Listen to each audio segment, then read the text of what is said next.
Ay, isang bagong araw na naman. Wala pa rin pinagbago. Nagkalat pa rin ang mga boteng pinag-inuman ng asawa ko. Kailan kaya matitigil ito? Maagang sumikat ang araw sa bintana ng malaking bahay. Ngunit para kay Leticia, ang liwanag na ito'y hindi hudyat ng bagong pag-asa, kundi simula ng panibagong pagpapanggap. Ang bawat sulok ng kanilang tahanan kailangan makintab. Walang puwang ang kahit isang maliit na alikabok. Dahil sa loob ng ilang oras, darating ang kanyang biyena na si Leonora. Isang mayaman na matanda ito na sanay sa karangyaan at may napakataas na pamantayan sa kalinisan. Para sa kanya, ang kaayusan ng bahay ay refleksyon ng kakayahan ni Leticia bilang asawa. Kaya naman bago pa man magising ang lahat, mabilis na kumikilo si Leticia upang burahin ang anumang bakas ng kaguluhan mula sa nagdaang gabi. Ang pinakamahirap na bahagi ng kanyang umaga, ang paglilinis sa sala. Nagkalat ang mga basag na bote ng alak na iniwan ng asawa. Si Edgar, kilala sa labas bilang isang respetadong foreman. Ngunit sa loob ng bahay, isa itong pasaning bit-bit ni Leticia. Amoy na amoy pa rin ang alak sa paligid. Isang amoy na sumisimbolo sa dahan-dahang pagkabulok ng kanilang pagsasama. Edgar, bumangon ka na riyan. Pumasok ka na sa kwarto. Malapit nang dumating ang nanay mo. Alam mong ayaw niya nakakakita ng ganitong kalat. Lalo na ang makita kang lasing na lasing pa rin hanggang ngayon. Ano ba? Mukha akong diktahan. Bahay ko to ah. Gagawin ko ang gusto ko. Kung gusto ni nanay na malinis ang bahay, dilinisin mo. Yan lang naman na silbi mo rito, di ba? Hindi sa ganun, Edgar. Nag-aalala lang ako na baka magalit na naman yung matanda at mauwi ito sa pag-aaway. Pakiusap, tumayo ka na at mag-ayos na ng sarili mo. Nakakahiya na nakikita ka nilang ganyan. Huwag mo akong pangaralan tungkol sa kahiyan. Ikaw ang nakakahiya. Tignan mo nga itsura mo sa salamin. Mabuti pa umalis ka sa harapan ko bago ko pabasagin tong boteng to sa mukha mo. Ano? Gusto mo? Tama na, Edgar. Maawa ka naman sa amin. Umayos ka naman kahit ngayong araw lang.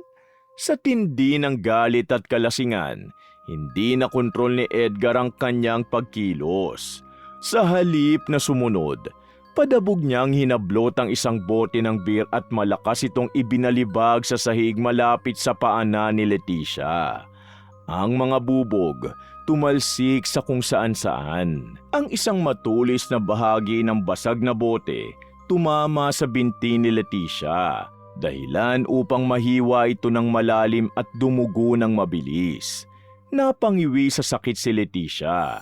Hawak-hawak ang nasugatang binti habang pinanonood si Edgar na pasuray-suray na naglalakad patungo sa kanilang kwarto. Walang pakialam kung nasaktan man niya ang kanyang asawa.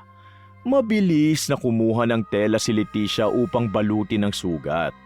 Hindi siya pwedeng magpadala sa sakit dahil naririnig na niya ang busina ng sasakyan ni Leonora sa labas.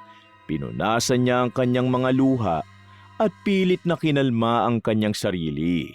Nilinis niya ang mga basag na bote sa loob ng ilang minuto bago binuksan ang pinto para sa kanyang biyanan. Pumasok naman si Leonora na tila isang reyna. Suot ang mamahaling damit at alahas habang tinitingnan ang bawat sulok ng bahay gamit ang kanyang mapanuring mga mata. Leticia, bakit nakabalot ang binti mo? Huwag mo sabing hindi ka na naman nag-iingat sa pagluluto. Pasensya na po, Nay Leonora. Aksidente kong nabitiwan ng kawali kanina habang naghahanda ng almusal. Medyo malaki po kaya binalot ko na lang muna ng benda. Napakapabaya mo talaga. Sa edad mong yan, dapat bihasa ka na sa gawaing bahay. Nasaan naman ang anak ko? Nasa si Edgar? Bakit hindi siya ang sumalubong sa akin? Katutulog lang po niya, Nay. Masama po kasi ang pakiramdam niya kaninang madaling araw. Siguro po dahil pagod sa trabaho. Pinilit ko na lang pong magpahinga muna siya para mabilis na gumaling. Pagod? Natural lang na mapagod siya dahil siya ang bumubuhay sa pamilyang ito. Kaya ikaw, siguraduhin mong sapat ang pahinga niya. Dapat paglutuan mo siya ng masasarap na pagkain. Tinalikuran ni Leonora si Leticia at tumuloy sa balkonahe kung nasaan ang mga apo. Lumapit sina Charlene, Ryle at Kate upang magmano sa kanilang lola. Sa harap ng mga bata, nagbabago ang anyo ni Leonora. Nagiging mapagbigay ito at malambing. Ngunit palaging may kasamang paalala tungkol sa kahalagahan ng pag-aaral. Kinuha ni Leonora ang kanyang pitaka at naglabas ng pera para sa mga bata. Subalit gaya ng dati, wala siyang inabot kahit isang kusing kay Leticia. Para sa matanda, si Leticia ay isang kasangkapan lamang upang mapanatiling maayos ang buhay ng kanyang anak. Oh, Charlene, Ryle, Kate, heto ang pera. Allowance nyo yan. Galingan nyo sa school, ha? Ayokong makakita ng mababang grade. Kailangan nyo ring maging maayos sa pananamit para hindi nakakahiya sa mga kakilala ko. Leticia, ayusin mo ang paglalabas sa mga uniform nila. Ayokong mukhang gusgusin ng mga apo ko. Salamat po, Lola. Pero sana po binigyan niyo rin si Nanay. Siya po ang bumibili ng lahat ng kailangan namin dito sa bahay. Ang nanay nyo, may asawa na magbibigay sa kanya. Huwag nyo na siyang alalahanin. Nang makaalis naman si Leonora, parang nabunutan ng tinik sa dibdib si Leticia. Napasandal siya sa pinto at napapikit. Ang katahimikang namayani ay hindi payapa, kundi puno ng lungkot. Habang nagtutupi ng mga damit, naaalala ni Leticia ang mga pangako ni Edgar nung bago pa lang silang mag-asawa. Akala niya ay magkakaroon sila ng sariling pundasyon. Ngunit hanggang ngayon, ang bahay na tinitirhan nila, pag-aari pa rin ni Leonora. Ang mas masaklap, si Leticia ang sumasalo ng lahat ng responsibilidad. Siya ang gumagawa ng lahat mula sa paglilinis, pagluluto, hanggang sa pagbabudget ng kakarampot na ibinibigay ni Edgar sa kanya. Madalas, tinitiis niya ang sariling gutom para lang masigurong may makakain ang kanyang mga anak. Habang abala siya sa pag-iisip, lumapit ang kanyang panganay na si Charlene. Bitbit ang kanyang bag para pumasok sa unibersidad. Nakita ni Leticia ang pag-aalala sa mga mata ng anak. Isang bagay na lalong nagpapakirot sa kanyang puso. Nay, aalis na po ako. Eto po, itago niyo tong binigay ni Lola. Huwag niyo na po akong bigyan ng baon. May natira pa naman po ako kagabi. Charlene, baon mo yan. Ibang pera sa bahay, ibang allowance mo. Kunin mo na to, kahit konti lang para may pambili ka ng tubig o merienda. Nay, sapat na po ang kinakain ko sa labas. Ilaan nyo na lang po yan sa mga gamot nyo o ibili nyo ng bagong damit. Alam ko pong hirap na kayo. Huwag po kayong mag-alala. Gagalingan ko sa school para makatapos na ako at maialis ko kayo rito. Salamat anak. Napakaswerte ko dahil kahit ganito ang buhay natin, may mga anak akong katulad nyo na nakakaintindi. Mag-iingat ka sa daan ha. Kayo rin po, Nay.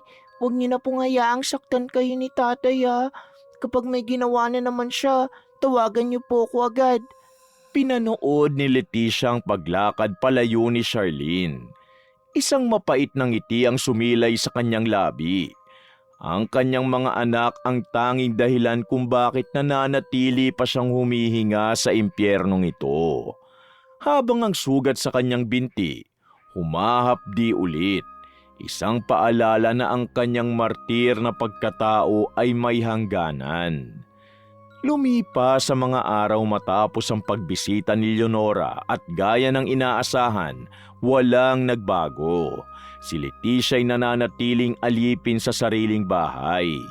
Tinitiis ang bawat pasaring ni Edgar at ang hapdi ng bawat sampal na tinatanggap niya sa tuwing uuwi itong lasing.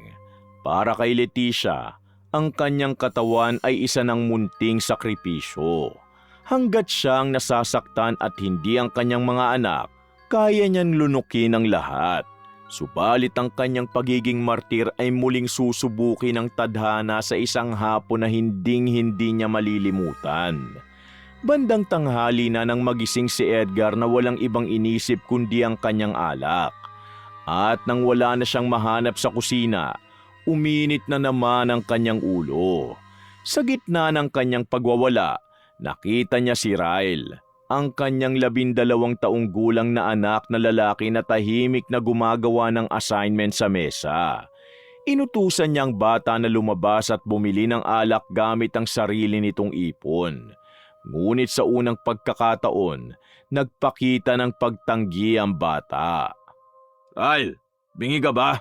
Sabi ko pumunta ka sa tindahan at ibili mo ako ng alak. Bakit nakatitig ka lang sa akin? Pero tay, panggastos ko po ito sa project namin bukas eh. Sabi ni nanay, wag ko raw pong galawin to. Sumasagot ka na. Matigas na rin ba ang bungo mo katulad ng nanay mo? Ibigay mo sa akin ang pera mo kung ayaw mo masaktan. Wag po tay, pakiusap po, kailangan ko po talaga itong may pasa para hindi ako bumagsak. Wala akong pakialam sa pag-aaral mo. Halika rito at matitikman mo hinahanap mo. Mabilis na sumugod si Edgar at hinablot ang manipis na braso ni Ryle. Akma na niyang susuntukin ang bata sa mukha nang mabilis na humarang si Leticia na kapapasok lang. Itinulak niya ang kanyang anak sa likuran niya upang protektahan ito. Dahilan upang ang suntok na para kay Ryle tumama ng malakas sa kanyang balikat. Napangiwi sa sakit si Leticia at halos matumba. Ngunit hindi siya umalis sa pagkakaharang. Ang kanyang mga mata na dati ay puno ng takot, biglang nagliyab sa galit na matagal niya nang ibinaon. Sa kabilang dako, pumasok si Charlene sa sala matapos marinig ang kalabog at sigawan. Nakita niya ang kanyang ina na hawak-hawak ang braso at ang kanyang kapatid na nanginginig sa takot. Hindi na nakatiis ang panganay na anak. Mula pagkabata, nasaksihan niya na ang paghihirap ng ina at dahil dito, sumabog na ang kanyang kinikimkim na galit. Tumayo siya sa pagitan ng kanyang mga magulang at hinarap ang kanyang ama ng walang takot. Kahit na alam niyang maaari rin siyang masaktan. Edgar, tama na. Wag mo saktan ang bata. Ako na lang ang saktan mo, pakiusap. Lumayo ka kay Ryle. Pinoprotekta mo pang batang to ha. Kaya hindi natututong sumunod sa akin dahil kinukonsinti mo eh. Tumabi ka dyan, Leticia. Wala kang kwentang ama! Puro ka lang inom at pananakit! Wala ka nang ginawa kundi pahirapan kami! Anong sabi mo, Charlene? Matapang ka na dahil malaki ka na ha? Ibang klase talaga kayong mag-iina. Totoo naman, di ba? Isang malaking malas ka lang sa buhay namin. Mas mabuti pang wala na lang kaming ama kesa sa isang salbahe lang na katulad mo. Isang malakas na sampal ang dumapo sa mukha ni Charlene. Sapat na para mapaupo ang dalaga sa sofa. Nanlilisik ang mga mata ni Edgar at balak pang sundan ng sipa ang anak. Nang makita ni Leticia na sasaktan pa muli ni Edgar si Charlene, tila nandilim din ang kanyang paningin. Hindi niya alintana ang sakit ng kanyang braso at mabilis na kinuha sa kusina ang pinakamatalim na kutsilyo na nakita niya. Itinutok niya ito kay Edgar nang may nanginginig na mga kamay. Sa pagkakataong ito, hindi na siyang mahinang asawa. Dahil sa mga oras na yon, handa siyang pumatay para sa kanyang mga anak. Tumingin si Edgar sa kutsilyo at pagkatapos sa mukha ni Leticia. Sa halip na matakot, tumawa ito ng malakas. Isang tawang puno ng pangungutya sa asawa. Alam ni Edgar na sa loob ng maraming taon, si Leticia hindi kailanman marunong lumaban. Kaya inakala niya na pananakot lamang ang ginagawa nito. Hindi niya alam na ang isang pusong labis na nasaktan ang pinakamapanganib na kalaban. Lumayo ka sa kanya. Lumayo ka sa mga anak ko, Edgar. Isang hakbang pat isinusumpa ko. Itatara ko ito sa dibdib mo. Hindi ako nagbibiro. Tignan mo nga naman. Marunong ka na palang humawak ng kutsilyo, Leticia. Akala mo ba matatakot mo ako sa ganyan? Sige nga, ituloy mo kung matapang ka. Subukan mo akong lapitan at makikita mo. Sawang-sawa na ako sa'yo. Lumayas ka na lang.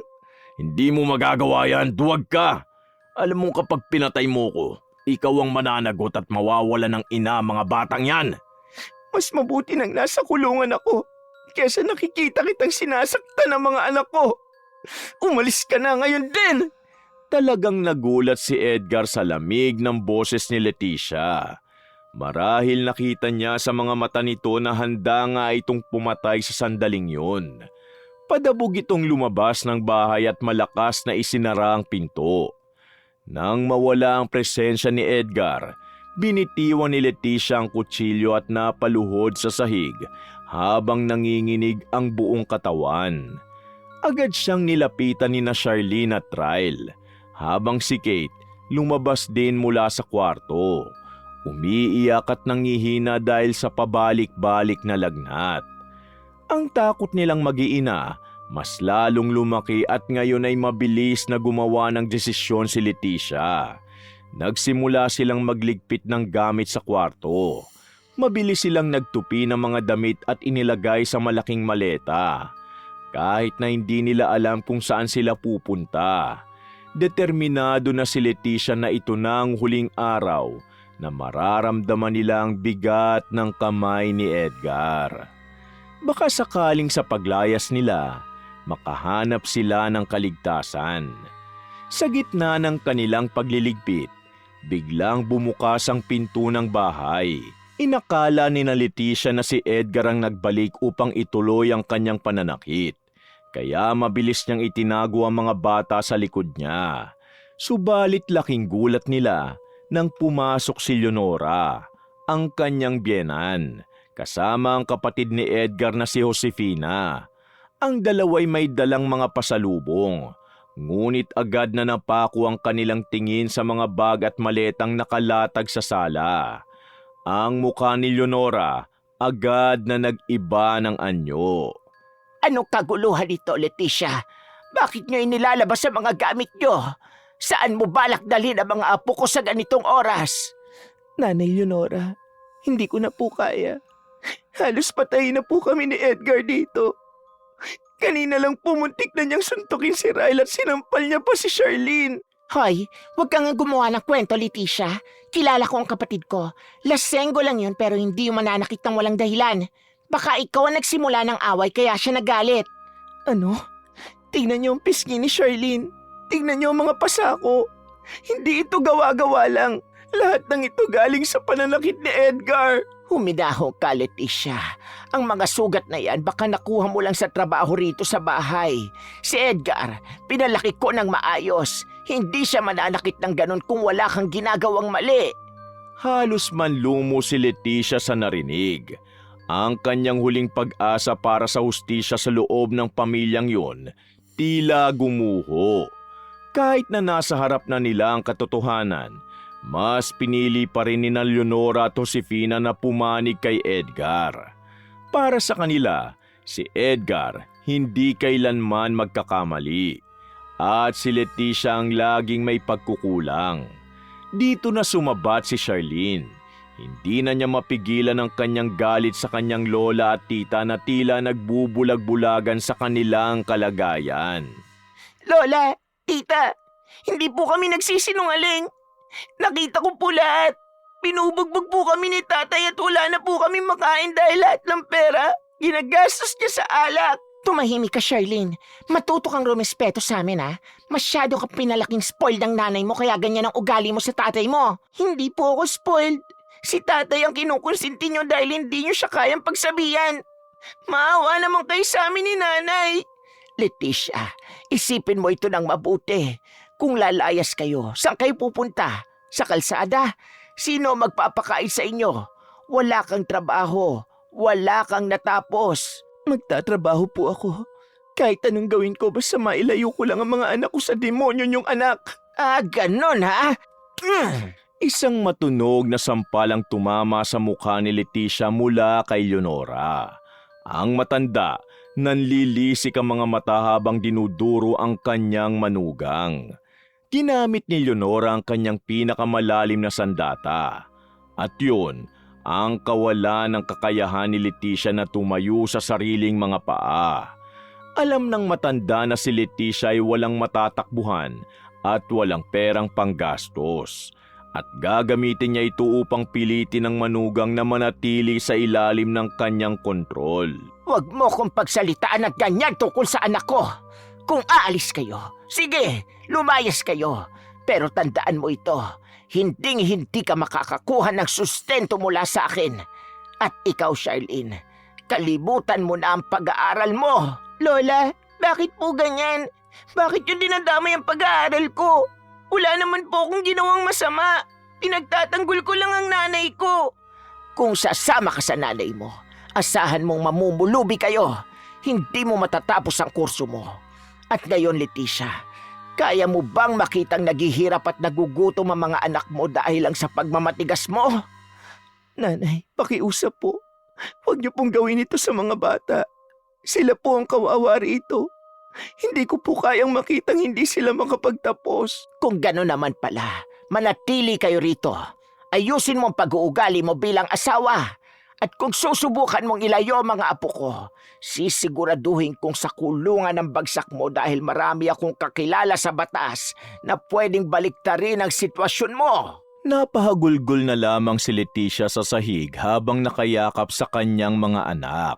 Ramdam niya ang matinding pagkatalo at ang bigat ng kanyang pagkakamali na umasang tutulungan siya ng pamilya ni Edgar. Alam niyang totoo ang banta ni Leonora. Dahil sa mundong ito, ang may pera ang laging tama. Pinilit niyang tumayo at isa-isang ibinalik ang mga damit sa aparador. Habang sina Leonora at Josefina naman, matagumpay na nakatingin sa kanya. Mananatili po kami, Nay Leonora. Pero pakiusap po, kausapin niyo naman si Edgar. Sabihin niyo po sa kanyang magpakalalaki naman siya at huwag kaming saktan. Natatakot na po ang mga bata sa kanya.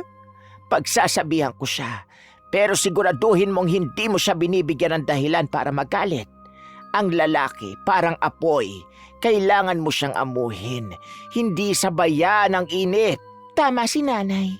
Masyado ka kasing matigas, Leticia. Magpasalamat ka na lang at hindi ka pa hinihiwalay ni Edgar sa kabila ng lahat. Nang makaalis sina Leonora at Josefina, naiwan ang mag-iina sa sala na malungkot ang mga mukha. Ang hangin sa loob ng bahay ay naging mas malamig at mas mabigat. Tinignan ni Leticia ang kanyang mga kamay na kanina lang may hawak na kutsilyo. Doon niya naramdaman ng isang kakaibang pait. Ang pait ng isang inang walang magawa para sa sariling kaligtasan. Sa mga sumunod na araw matapos ang tangkang pag-alis ni Leticia, umasa siyang matapos mapigilan ng kanyang biyenan, magkakaroon kahit kaunting liwanag ng pagbabago sa puso ng lalaki. Subalit nagkamali siya. Si Edgar, na natiling malamig sa kanyang mga anak. Hindi sila kinakausap at tila mga hangin lang na dumaraan sa kanyang paningin. Sa tuwing uuwi itong lasing, ang unang hinahanap nito ay si Leticia upang sumbatan tungkol sa nangyaring pagsusumbong nito kay Leonora. Isang gabi, muling umuwi si Edgar na amoy alak at nanlilisik ang mga mata. Agad nitong hinarap si Leticia sa kusina habang naghahanda ito ng hapunan. Sa pagkakataong ito, si Edgar naman ang humawak ng kutsilyo at tinutok ito sa mukha ni Leticia bilang pananakot. Hindi kumibo si Leticia. Tinitigan lang niya ang kislap ng talim habang iniisip ang kinabukasan ng mga anak. Alam niyang kailangan niyang magtiis para makatapos ang kanyang panganay.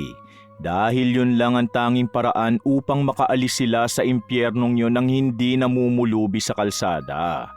Akala mo ba nakalimutan ko ng ginawa mong pagsusumbong kay nanay? Ngayon, tignan natin kung sino matapang. Edgar, itabi mo yan. May mga bata sa kabilang kwarto. Nagtitiis ako dahil gusto ko makapagtapos ang mga anak natin. Huwag mo nang dagdagan ang kasalanan mo. Kasalanan? Wala akong kasalanan. Ikaw ang may kasalanan dahil hindi ka marunong rumespeto sa asawa mo.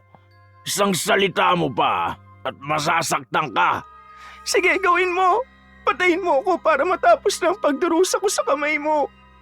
Pero tandaan mo, kapag nawala ako, wala ka nang alipin dito sa bahay.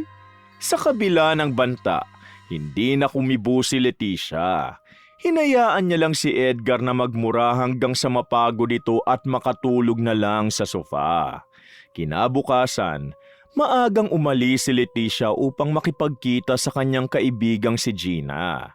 Silang dalawa ay magkasamang nagbebenta ng barbecue sa gabi para madagdagan ang kakarampot na budget ni Leticia.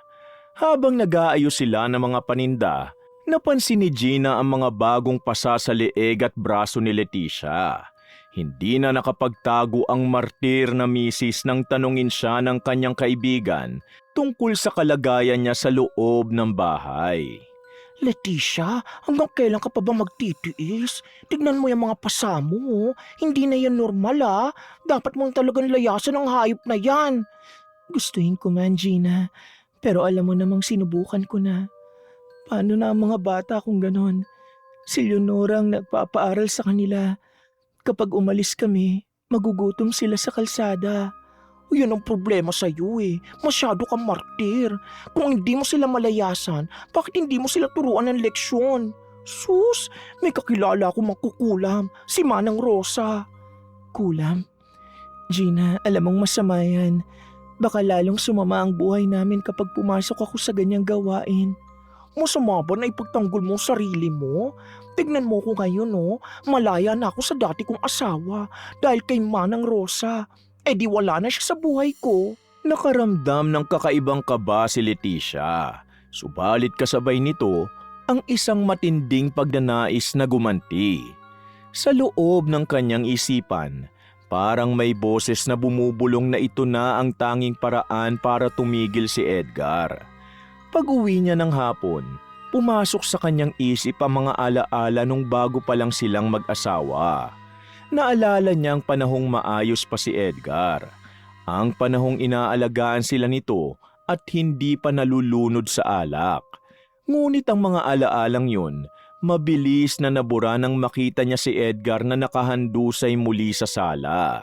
Napapalibutan ng mga basyong bote ng alak. Nang magising si Edgar, sinubukan na naman itong hablutin ang buhok ni Leticia. Ngunit dahil sa sobrang kalasingan, natumba ito sa sahig. Pinanood lang siya ni Leticia na hirap bumangon hanggang sa tuluyan na itong makatulog.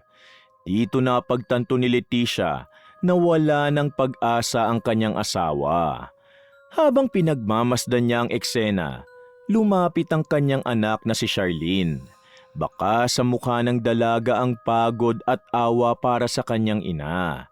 Nag-usap ang dalawa sa gilid, kung saan nagpakita ng kahandaan si Charlene na isakripisyo ang kanyang pag-aaral para lang makalaya sila.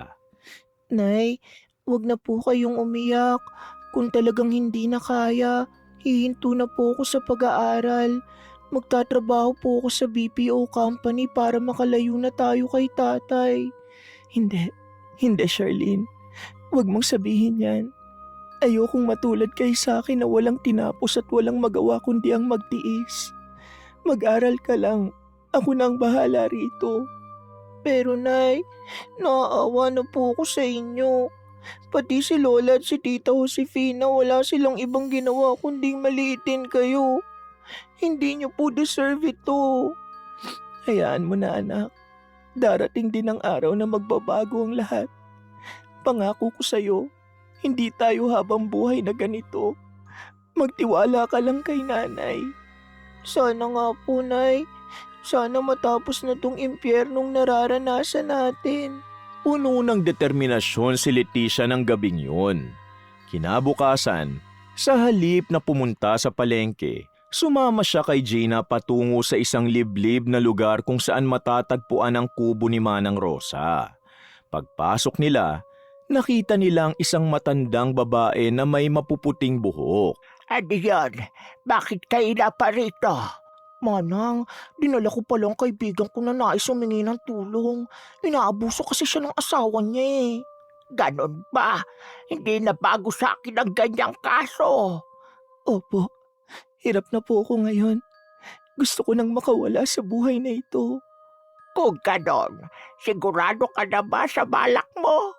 dahil ang gagawin kong sumpa ay mahirap bawiin at maaaring humantong sa kamatayan ng isang tao. Opo, Manang Rosa. Desidido na po ako. Wala na po akong ibang matakbuhan. Malala na po ang pang-aabuso ng asawa ko sa amin. Sasabihin ko sa'yo, ang kulam ay hindi parang gamot na kapag ayaw mo na, hihinto ka lang sa pag-inom. Kapag pinakawalan natin ang sumpa, kakainin ito ang biktima hanggang sa magmakaawa siya sa kamatayan. Manang, nakita niyo naman ang mga pasa niya. Karapat-dapat lang sa hayop na yun na matikman ang sarili niyang lason. Tulungan niyo po ang kaibigan ko. Tatanggapin ko ito, basta't handa ka sa kahihinatnan. Hindi nagpatumpik-tumpik si Leticia. Nakipagkasundo siya sa matanda para kulamin ang salbahing asawa. Inutos naman ng matanda sa kanya ang mga kakailanganin nitong kagamitan tulad ng isang larawan upang gamitin sa ritual. Pag-alis nila sa kubo, sinabihan siya ni Gina na huwag matakot at isipin ang kanyang kapakanan. Pag-uwi ni Leticia, agad siyang nagluto para sa hapunan ng pamilya. Nakaupo si Edgar sa mesa, naghihintay ng pagkain na parang isang haring mapang-api. Ano ba itong niluto mo? Napakaalat! Walang kwenta! Kung alam mo lang, Edgar, kasing alat ng nainom mong sabaw ang buhay namin. Ano, masarap ba? Anong sabi mo? Sumasagot ka na naman? Halika nga rito. Isang salita mo pa't palalayasin kita dito at hindi mo na makikita ang mga anak mo. Gawin mo na ang gusto mo, Edgar. Pero tandaan mo, lahat ng ginagawa mo may kabayaran. Hindi mo na ako matatakot sa ganyan. Sanay na ako. Mabuti pa magluto ka na ng bago. Ngayon din. Kung hindi, makikita mo ang hinahanap mo. Hindi. Bumili ka na lang sa labas dahil pagod na ako. Natigilan si Edgar sa inasal ng asawa at nakita niyang apoy sa mga mata nito. Ang puot na nararamdaman ni Leticia nagbigay sa kanya ng isang kakaibang lakas. Nang sumunod na araw, bumalik si Leticia sa kubo ni Manang Rosa ng mag-isa. Ibinigay niya ang larawan ni Edgar at ang ilang piraso ng buhok na ginunting niya habang natutulog ang asawa.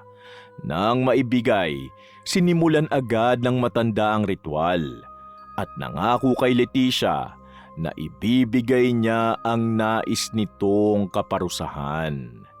Pagkaalis doon, mabilis siyang bumalik sa bahay at doon nadatnan niya si Leonora at Josefina na abala sa pagpapakita ng mga bagong shopping bags para sa mga bata. Si Charlene, pilit na nakikisama at nagpapasalamat. Ngunit baka sa mukha nito na hindi siya natutuwa. Si Josefina naman, agad siyang tinaasan ng kilay nang makitang kapapasok lang niya. Pinag-utusan na naman niya si Leticia na magluto ng kung ano-anong pagkain para sa kanilang tanghalian na para bang isa siyang katulong na walang karapatang mapagod. Saan ka na naman ang galing, Leticia? Kanina pa kami rito ni nanay, ah. Dami mo dapat asikasuhin, inuuna mo pa ang paglalakwatsa. Namalengke lang ako, Josefina. Marami kasing kailangang bilhin para sa tanghalian mamaya.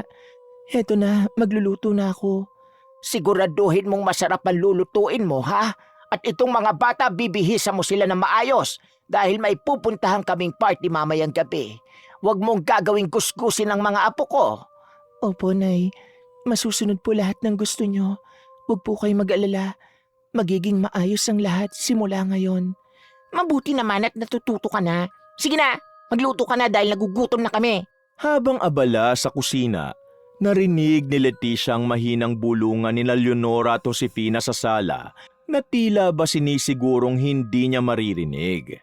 Dahan-dahan niyang binitiwan ng kutsilyo at lumapit sa may pintuan ng kusina upang pakinggan ang balak ng mag-ina na tila ba nagluluto ng isang masamang plano laban sa kanya.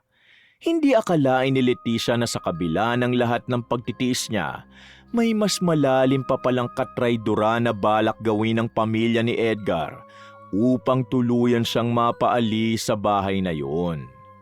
Josefina, kailan ba darating si Marites?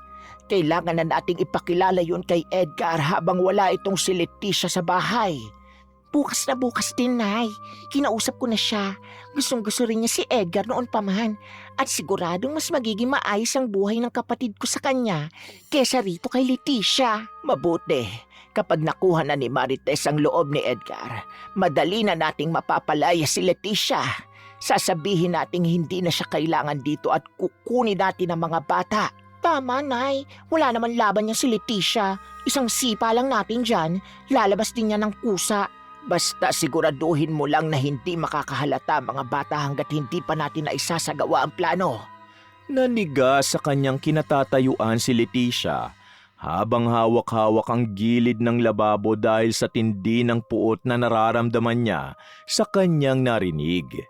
Hindi lang pala bugbog at mura ang dapat niyang asahan, kundi ang tuluyang pag-agaw sa kanyang karapatan bilang asawa at ina sa pamamagitan ng ibang babae.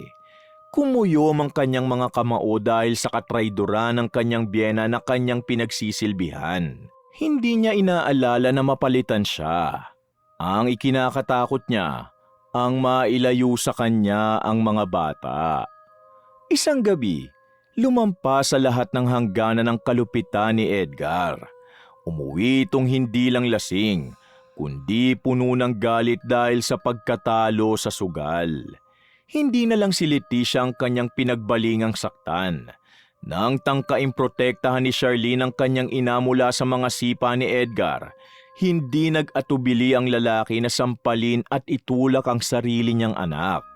Nakita ni Leticia kung paano tumama ang ulo ni Charlene sa gilid ng mesa, dahilan upang mawalan ito ng malay. Anong ginawa mo, Edgar? Kasalanan mo yan, Leticia! Hayop ka! Sa kabutihang palad, nagising si Charlene at hindi na kailangang itakbo pa sa ospital. At dahil muntik na itong mapahamak, mas lalong umusbong ang galit ni Leticia at bumalik ulit sa kubo upang utusan ng matanda na iparamdam dito ang kahit anong malalang karamdaman. Kaya sa mga sumunod na araw, nagsimulang magbago ang takbo sa loob ng bahay. Si Edgar, nagsimulang magreklamo ng mga kakaibang pananakit ng kanyang mga kasukasuan. At sa tuwing balak niyang manakit, bigla siyang makakaramdam ng parang kuryente o panunusok ng karayom sa buong mga braso. Wala siyang ideya na dahan-dahan na siyang kinakain ng sumpa ni Leticia, habang si Leonora at Josefina patuloy pa rin sa kanilang pagmamalabis. Hindi alam na sila na ang susunod sa listahan. Bakit parang ibang lasa ng inumin ito? Leticia, parang may mapait na ewan Siguraduhin mong hindi panis ang binibigay mo sa amin Mapait po ba, Nay? Josefina, Hipag? Ganyan lang po ang lasa niyan. Pero mga healthy herbs yan. Ubusin mo yan. Mainam yan sa katawan. Siguraduhin mo lang baka kung ano-anong damong nilalagay mo rito. Napakapait. Parang lasang lupa na ewan. Huwag ka mag-alala, Josefina. Ang pait na yan ang hihigop sa lahat ng dumi sa loob ng katawan mo. Masasanay ka rin sa lasa niyan kapag nagsimula na itong gumana. Leticia, ayusin mo ang pagtimpla sa susunod Ayoko ng ganyang lasa sa lalamunan ko. Sige po. Hindi na nakipagtalo si Leticia sa kanila. Sa bawat pagsisikap ni Leonora at Josefina na pahirapan siya sa mga gawaing bahay, mas lalong tumitibay ang kanyang loob dahil alam niyang hawak na niya ang kanilang kapalaran. Hindi naging biglaan ang pagbagsak ng katawan ni Edgar. Gaya ng bili ni Manang Rosa, ang sumpa parang anay na dahan-dahang uubo sa biktima.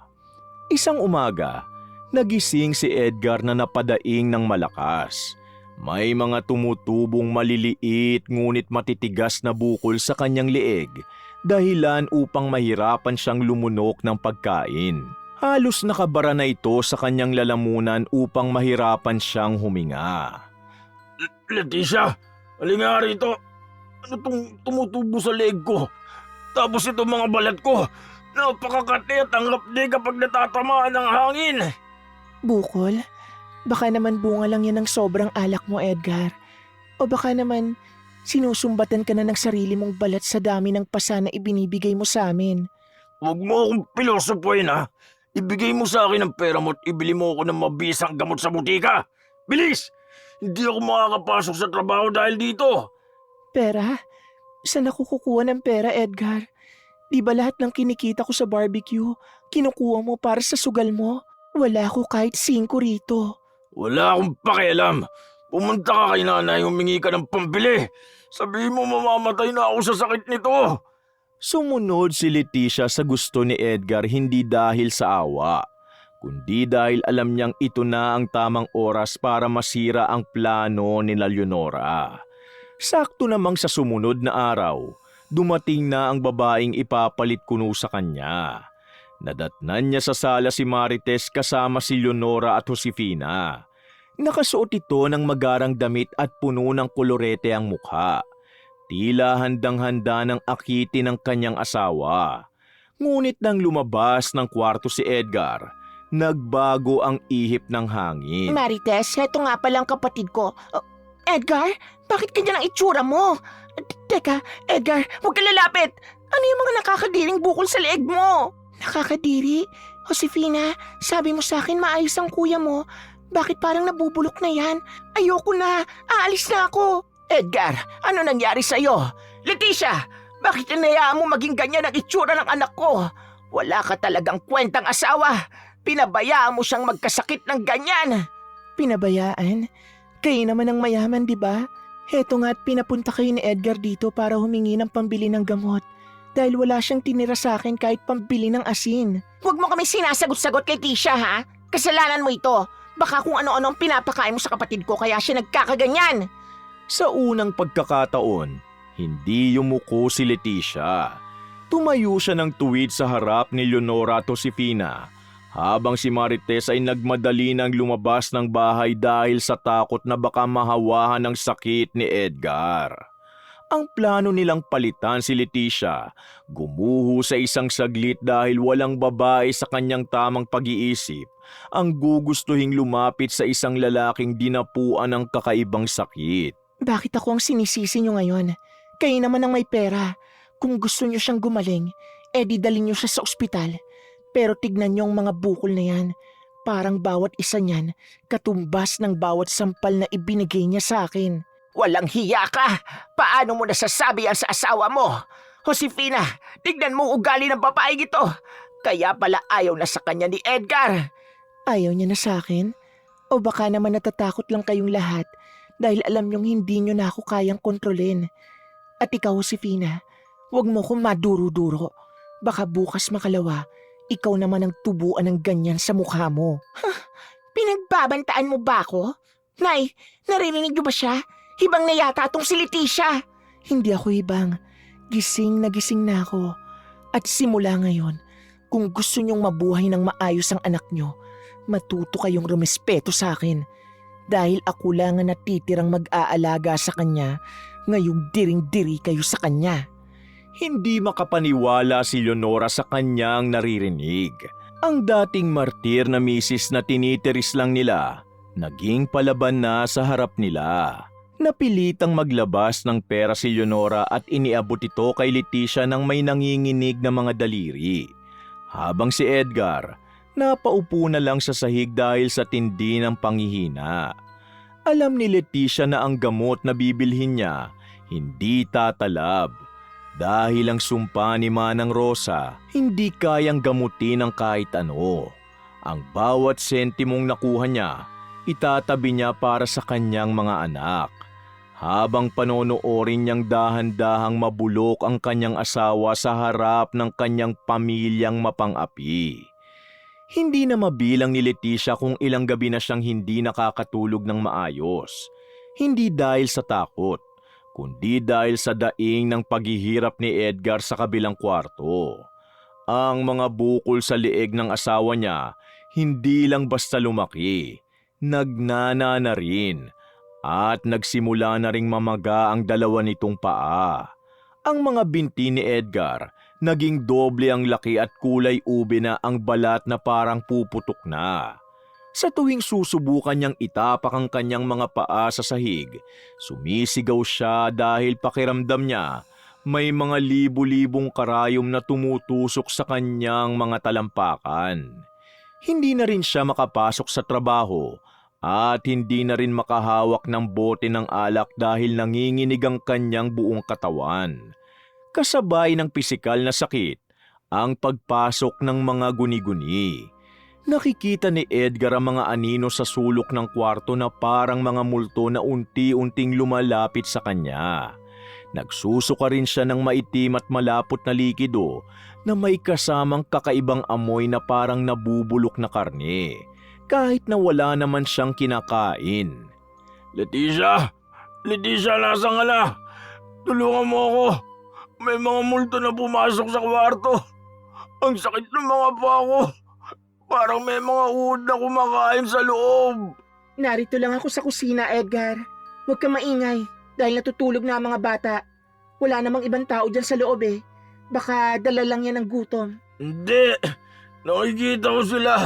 Nakatingin sila sa akin at tumatawa. Ibigay mo na lang sa akin ang gamot ko. Yung binili ni nanay kahapon. Ang mabuti pa, inumin mo na lang ang lahat ng binigay ng nanay mo.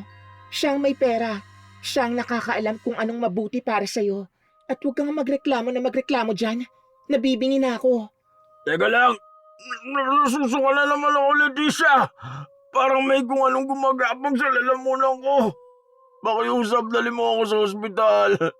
Hindi ko na kaya itong nararamdaman ko. Pasensya na, Edgar. Alam mong wala tayong pambayad sa ospital. At sabi ng nanay mo, dito ka lang muna. Magtiis ka.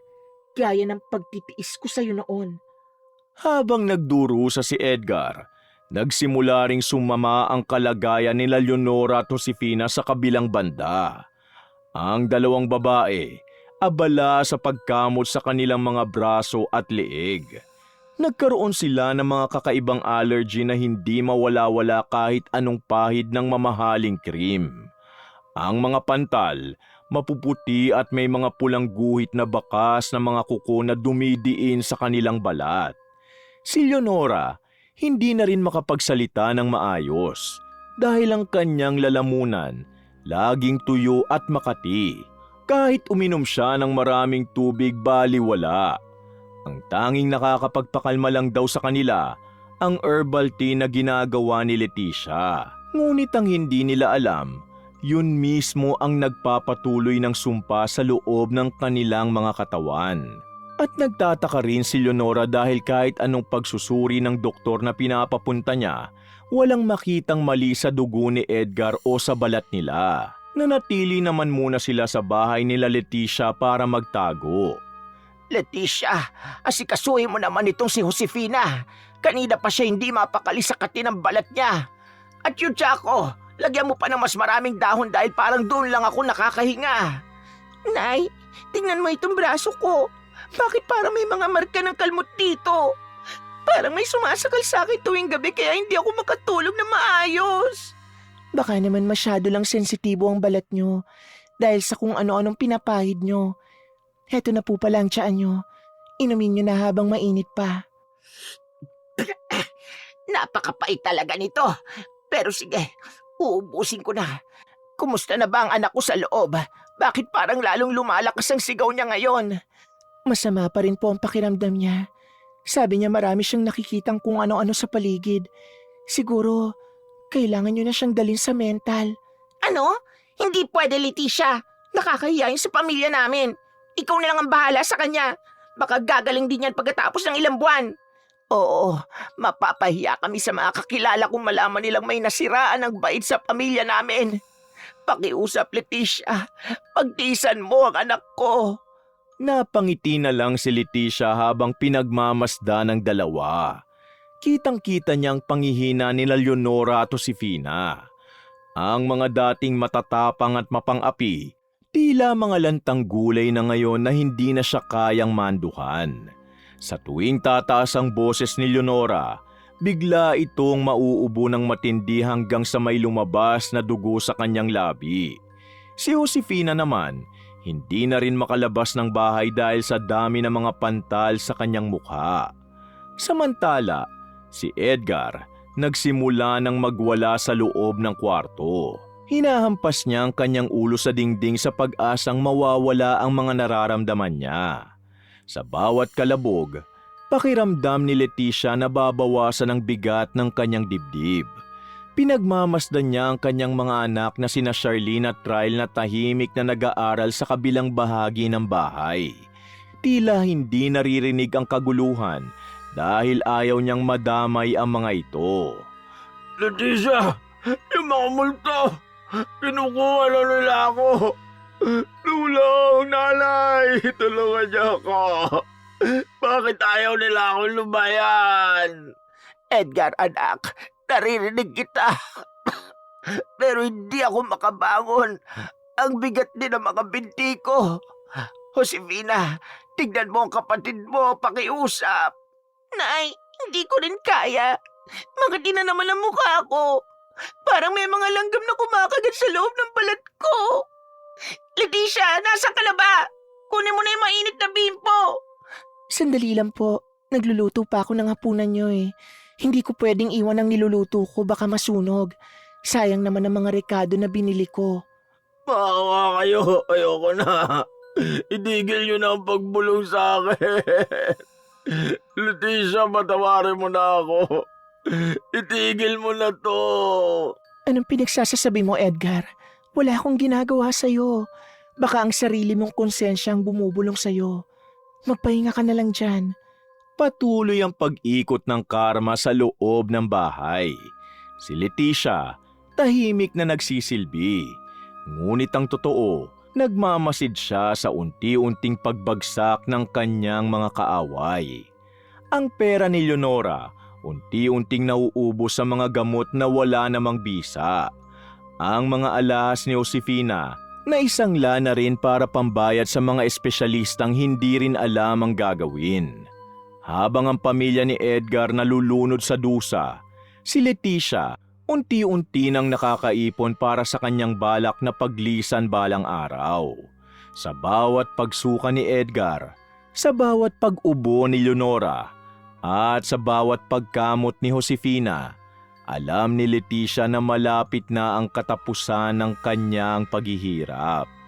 Ang bahay na dati naging impyerno para sa kanya, ngayon, naging bilangguan para sa mga taong nagmaltrato sa kanya.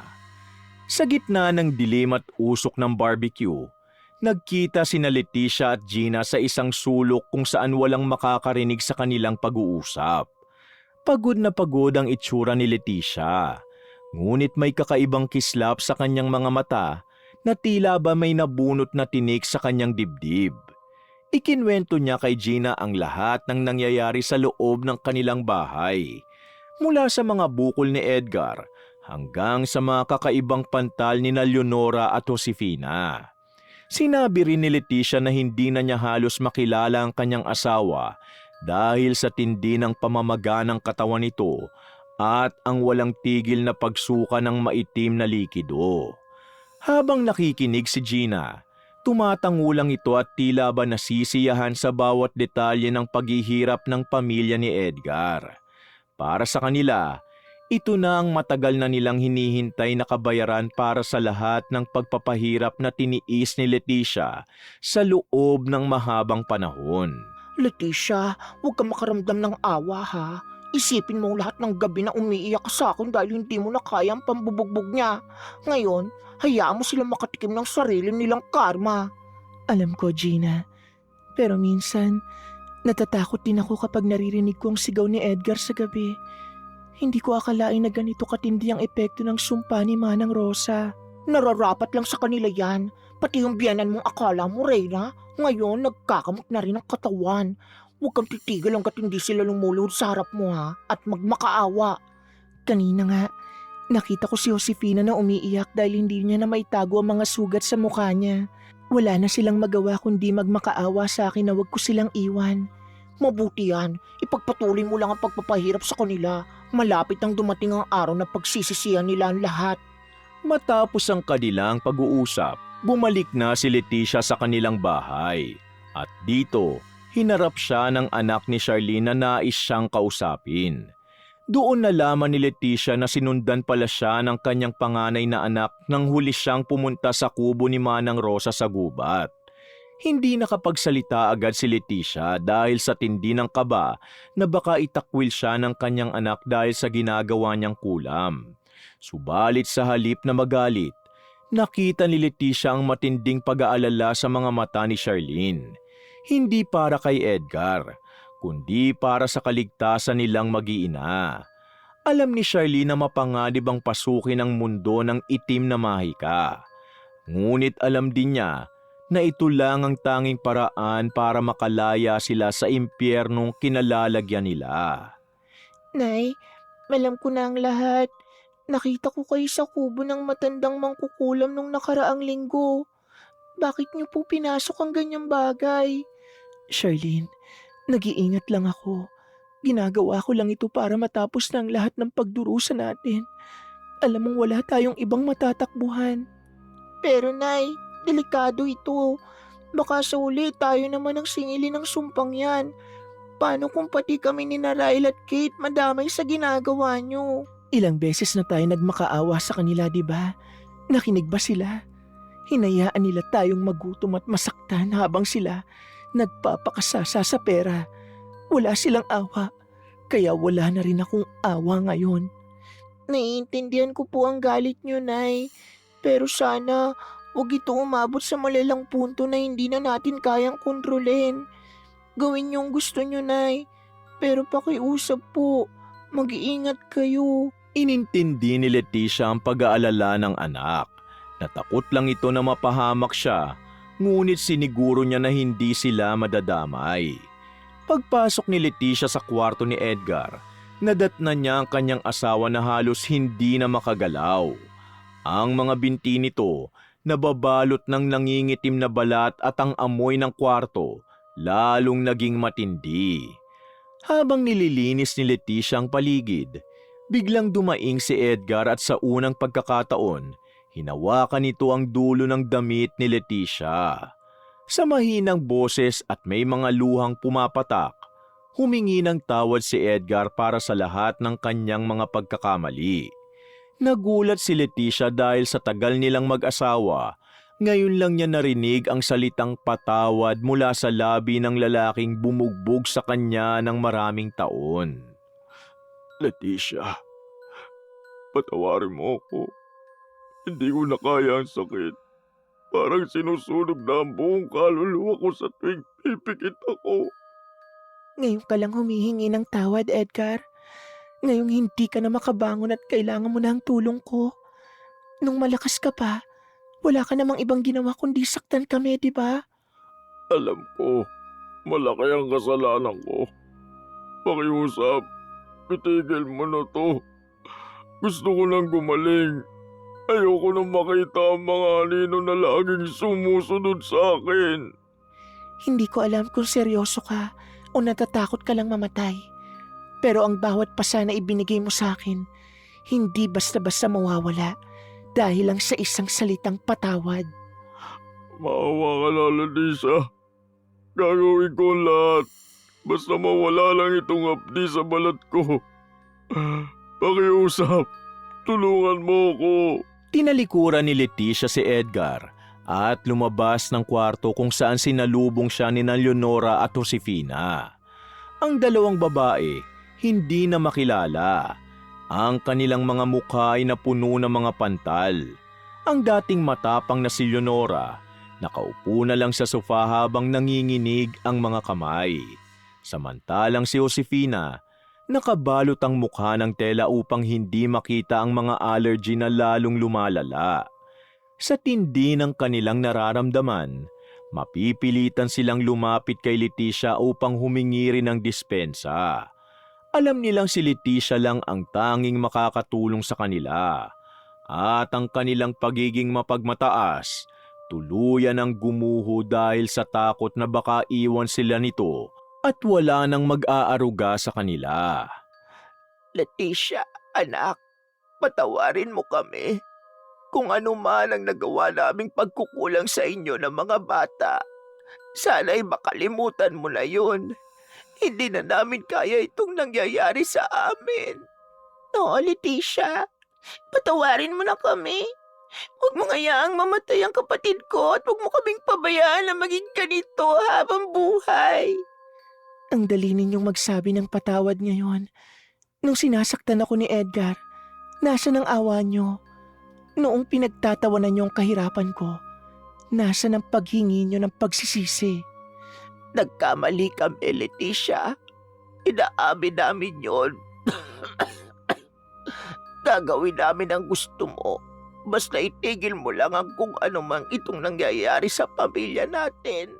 Hindi sapat na humingi lang kayo ng tawad sa harap ko. Ang bawat sugat na iniwan niyo sa amin, kailangan ng aksyon, hindi lang salita. Simula ngayon, ako na ang magpapasya sa bahay na ito. Hindi na nakasagot sina Leonora at Josefina dahil alam nilang wala na silang laban. Ang dating alipin, siya na ang kumukontrol ngayon sa loob ng kanilang tahanan. At alam niyang hindi pa tapos ang lahat.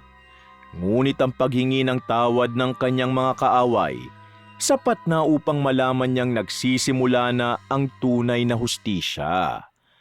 Habang pinagmamasdan niya ang pamilya ni Edgar na lugmok at nagdurusa, naisip niyang sinabi ni Charlene tungkol sa hangganan ng kanyang ginagawa.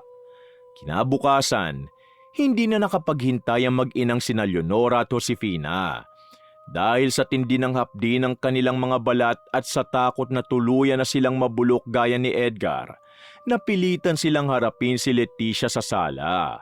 Wala na ang kanilang mga alahas at magagarang suot. Tanging balot lang ng belo sa kanilang mukha at matinding panghihina ang makikita sa kanila. Alam nilang si Leticia na ang may hawak ng kanilang buhay. At handa silang ibigay ang kahit ano, maibalik lang sila sa dati nilang kalagayan. Ang dating mapagmataas na si Leonora, hindi na makatingin ng diretso kay Leticia. Habang si Josefina, nanginginig sa takot sa bawat galaw ng kanyang manugang. Leticia, hindi na namin kaya ang ganitong buhay. Sabihin mo lang kung anong gusto mo. Kahit ang bahay na ito o kahit pera ay bibigay namin sa'yo. Pakiusap, itigil mo na ito at ibalik mo na kami sa normal. Oo, lahat ng pera namin kunin mo na lahat. Huwag mo lang kami ngayaang mamatay sa ganitong paraan. Alam namin ikaw may gawa nito para gantihan kami. Ang yaman nyo? Sa tingin nyo ba masisilaw pa ako sa pera nyo matapos ang lahat ng ginawa nyo sa amin? Nauubos ang pera, pero ang sakit na itinanim nyo sa puso ko habang buhay na yung nandito. Ano ba ang gusto mo? Sabihin mo na ang kondisyon mo. Huwag mo na kami pahirapan pa ng ganito. Simple lang ang hinihingi ko. Gusto ko ng kalayaan. Gusto ko ng dokumentong magpapatunay na wala na kayong karapatan sa akin at sa mga anak ko. At higit sa lahat, hihiwalayan ko si Edgar. Lalayo kami sa inyo at hindi na muling magpapakita. Habang nagaganap ang negosasyon sa sala, dahan-dahang lumabas si Edgar mula sa kwarto habang nakahawak sa dingding. Pasuray-suray ang kanyang lakad at baka sa kanyang mukhang matinding paghihirap. Narinig niya ang huling sinabi ni Leticia tungkol sa pakikipaghiwalay at ang balak nitong pag-alis kasama ang mga bata. Sa gitna ng kanyang panginginig, bigla itong napaluhod sa paanan ni Leticia habang umiiyak ng pasigaw. Hindi matanggap ni Edgar na ang tanging taong nag-aalaga sa kanya ngayon, tuluyan na siyang iiwan sa gitna ng kanyang pagkabulok. Leticia, wag. Pakiusap, wag mo akong iiwan. Hindi ko kakayanan kung wala kayo ng mga bata. Sino na lang ang mag-aalaga sa akin dito?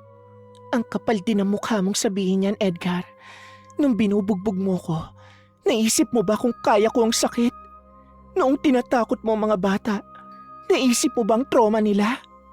Magbabago na ako, pangako.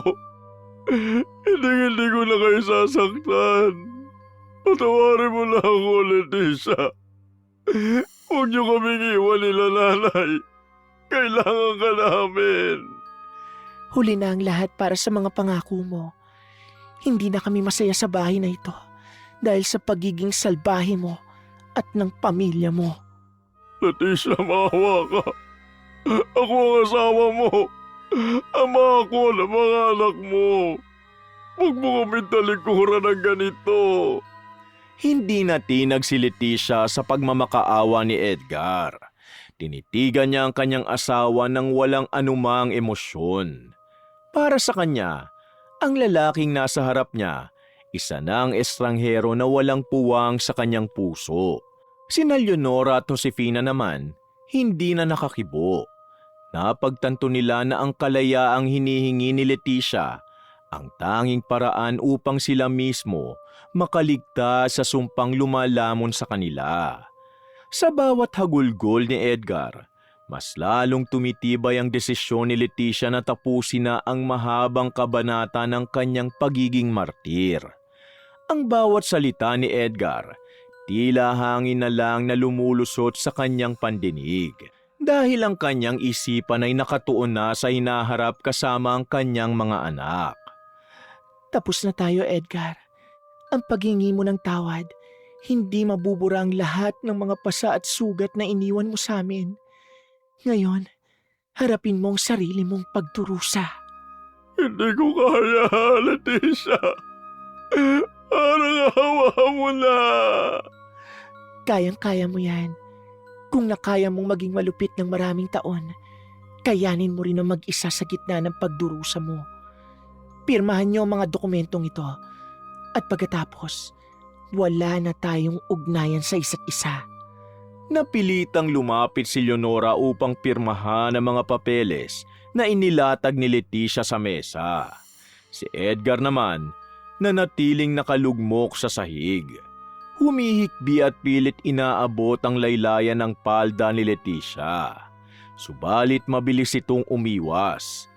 Nang makuha na ni Leticia ang lahat ng dokumento, tiningnan niya ang kanyang mga anak na sina Charlene, Ryle at Kate na nakatayo na pala sa may hagdan. Nakita niya sa mga mata ng mga bata ang isang uri ng kalayaan na matagal niya nang ipinagdarasal.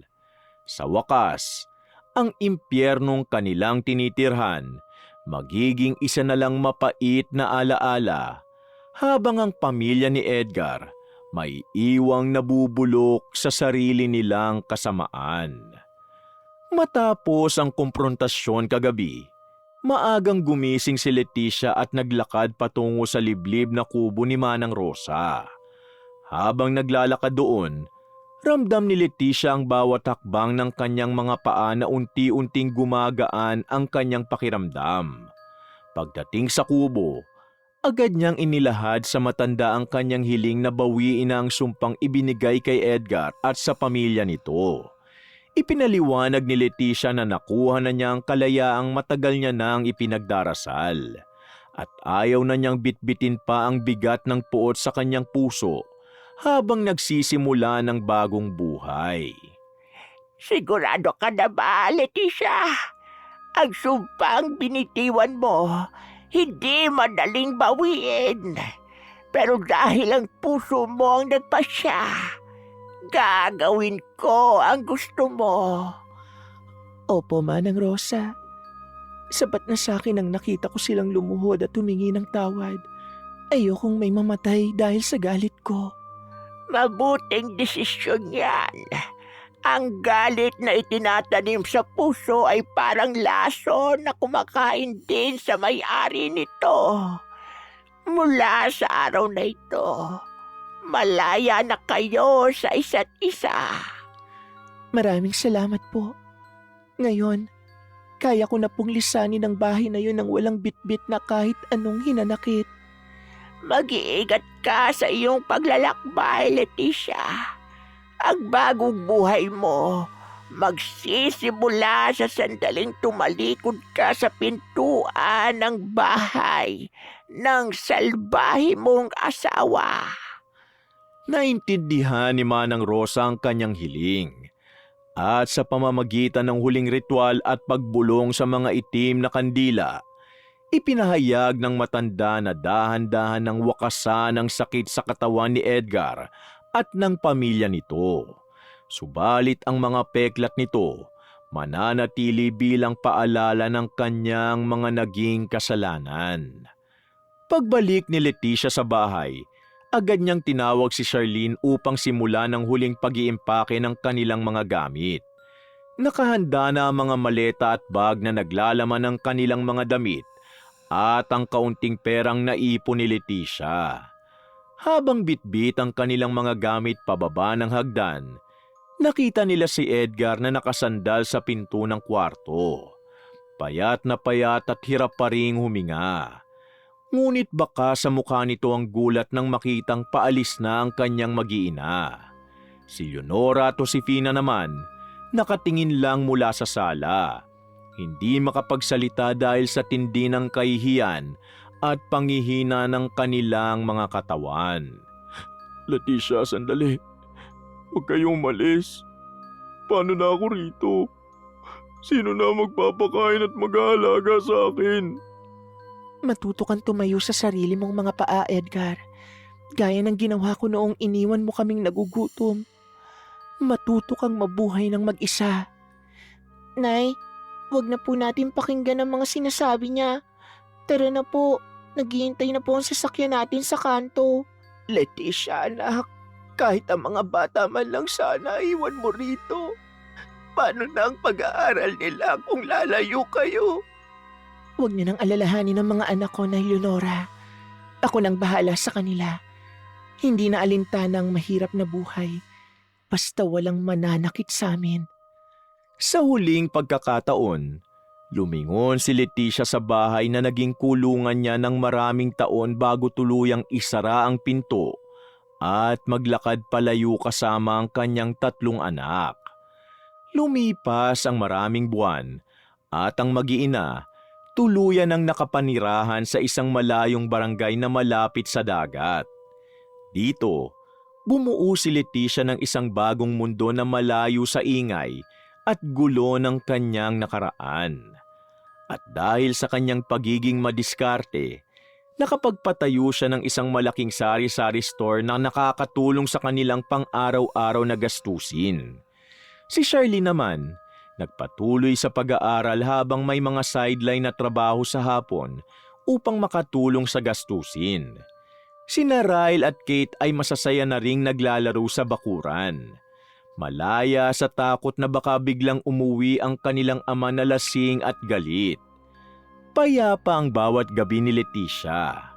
At sa bawat pagising niya sa umaga, nararamdaman niya ang tunay na kahulugan ng kalayaan na matagal niya nang ipinagkait sa sarili niya para sa kapakanan ng kanyang mga anak. Nay, tingnan niyo po, ang dami nating benta ngayong araw. Siguradong makakabili na tayo ng mga bagong gamit ni na Ryle para sa school. Mabuti naman kung ganun, anak. Basta magtulungan lang tayo. Hinding-hindi na tayo muling maghihirap. Masaya po ako na nakalayo tayo, Nay. Pakiramdam ko po, ngayon lang tayo tunay na naging malaya. Tama ka, Charlene. Ang mahalaga, magkakasama tayo at walang sino mang nang-aapi sa atin. Ito ang buhay na pinangarap ko para sa inyo. Nay, may napapansin lang po ako. Parang mas gumanda kayo ngayon dahil wala na kayong iniisip na problema tungkol kay tatay.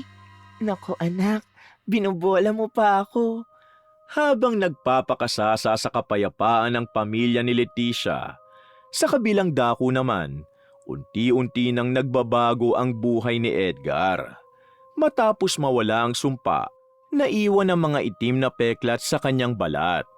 Ngunit ang pinakamalaking sugat ay ang pagkawala ng kanyang mag-iina.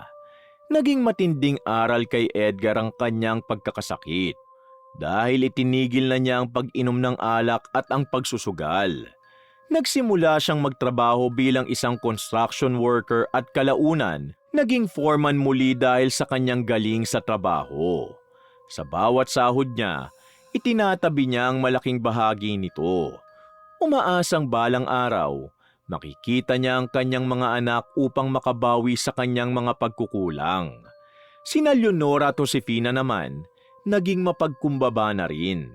At madalas nilang pag-usapan kung nasaan na kaya ang pamilya ni Leticia at kung mapapatawad pa ba sila sa kanilang mga nagawang kasalanan. Nay, kailangan ko silang mahanap. Hindi ako mapapakali hanggat hindi ako nakakahingi ng tawad ng personal. Ang dami kong utang sa kanila. Tama ka, Edgar. Naging masama rin kaming biyenan kay Leticia. Kung nasaan man sila, sana ligtas sila at maayos ang kalagayan. Kuya, may balita ako mula sa isang dating kakilala. Nakita raw niya si Charlene sa kabilang bayan. Nagtatrabaho sa isang maliit na shop doon. Talaga? Bukas na bukas din ay pupunta ako ron. Hindi ako hihinto hanggat hindi ko sila nakakausap. Maraming salamat, Josefina. Mag-ingat ka, Edgar. Huwag mo silang bibiglain. Ipakita mo na talagang nagbago ka na at hindi mo na sila sasaktang muli. Isang hapon, habang naglalakad si Charlene pauwi galing sa kanyang trabaho, nagulat siya nang may tumawag sa kanyang pangalan mula sa isang sulok. Nang lumingon siya, nakita niya ang kanyang ama na si Edgar, na ngayoy maayos na ang itsura at hindi na amoy alak, bagamat may mga peklat pa rin ito sa leeg at braso. Nakaramdam ng matinding panginginig si Charlene. Ngunit bago pa siya makatakbo, biglang lumuhod si Edgar sa harap niya at nagsimulang umiyak ng malakas. Ikinwento ni Edgar ang lahat ng kanyang pagbabago at ang tindi ng kanyang pagsisisi. Nakita ni Charlene ang tapat na pagpapakumbaba ng kanyang ama. Kaya sa halip na itakwil ito, nagpasya siyang isama si Edgar sa kanilang tahanan upang harapin ang kanyang ina na si Leticia. Nang makarating sila sa bahay, nadatnan nila si Leticia na abala sa pag-aayos ng mga paninda sa kanyang sari-sari store. Naniga sa pwesto si Leticia nang makita ang asawa niyang dati, kinatatakutan niya, na ngayoy may dalang mga bulaklak at pagkain habang nakayuko sa kanyang harap. Pumasok sila sa loob ng bahay at doon naganap ang isang emosyonal na pagtatagpo.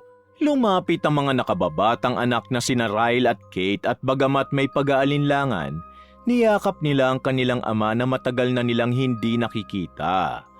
Humagulgol si Edgar habang yakap ang mga anak at humingi ng tawad sa bawat sampal at bawat takot na ibinigay niya sa kanila. Nasaksihan ni Leticia ang lahat ng ito. At bagamat naramdaman niya ang paglambot ng kanyang puso, alam niyang hindi na sila maaaring bumalik pa sa dati nilang pagsasama bilang mag-asawa. Edgar, hindi ko inakalang magagawa mo pang pumunta rito matapos ang lahat. Ano ba ang kailangan mo sa amin? Leticia, narito ko para humingi ng pangalawang pagkakataon. Gusto kong bumalik sa inyo. Gusto kong maging mabuting asawa at ama ng mga bata. Salamat sa pagpunta mo at sa paghingi ng tawad, Edgar. Pero hindi na ako makikipagbalikan sa'yo. Masaya na ako rito sa buhay na binuo ko na mag-isa. Pero Leticia, nagbago na ako. Hindi na ako umiinom. May trabaho na ako. Gagawin kong lahat para maging karapat-dapat muli sa'yo. Sapat na sa akin na nakita kong maayos at nagbago ka na. Pero ang traumang naranasan ko sa kamay mo, hindi basta-basta mawawala. Gusto kong manatili na lang tayong magkaibigan para sa mga bata. Pero ang pagiging mag-asawa natin, tapos na. Naintindihan ni Edgar ang naging desisyon ni Leticia at hindi na siya nagpumilit pa. Tinanggap niya na ang kanyang mga pagkakamali may permanenteng epekto. Ngunit nagpasalamat siya dahil pinayagan pa rin siyang maging bahagi ng buhay ng kanyang mga anak. Pagkalipas ng ilang linggo, bumisita rin sina Leonora at Josefina sa kanilang bagong tahanan. Tulad ni Edgar, humingi rin sila ng tawad kay Leticia at nag-abot ng tulong pinansyal upang mapalago ang negosyo ng manugang. Sa puntong ito, tuluyan ang naghilom ang mga sugat ni Leticia. Ang kanyang pamilya muling nagkasama-sama sa isang salo-salo, hindi bilang isang pamilyang nakatali sa takot, kundi bilang mga taong natutong magpatawad at magsimulang muli. Ang bawat kulitan ni Ryle at Kate habang kasama ang kanilang ama, naging magandang tanawin sa paningin ni Leticia. Sa pagtatapos ng gabi, naiwang nakaupo si Leticia sa kanyang beranda habang pinagmamasdan ng kanyang pamilya na masayang nagtatawanan sa loob. Wala na ang sumpa, wala na ang puot, at wala na ang takot. Ang dating martir na misis, naging isang babaeng puno ng dangal at tapang, na nagawang itama ang mali sa pamamagitan ng pagpapatawad. Hindi lang sa iba, kundi maging sa kanyang sarili. At dito na nagtatapos ang kwento ni Leticia. Isang paalala na ang lahat ng kalupitan may hangganan, at ang bawat masamang itinanim may katapat na kabayaran. Ang moral na aral ng kwentong ito ay ang kahalagahan ng respeto sa loob ng pamilya, na ang pananakit ay hindi kailanman magbubunga ng kabutihan. Ipinakita rin ni Leticia bilang ina at misis na ang tunay na kalayaan nagsisimula sa pagpapasya na tumayo sa sariling mga paa at iwanan ng takot upang makamit ang tunay na kapayapaan. Wakas!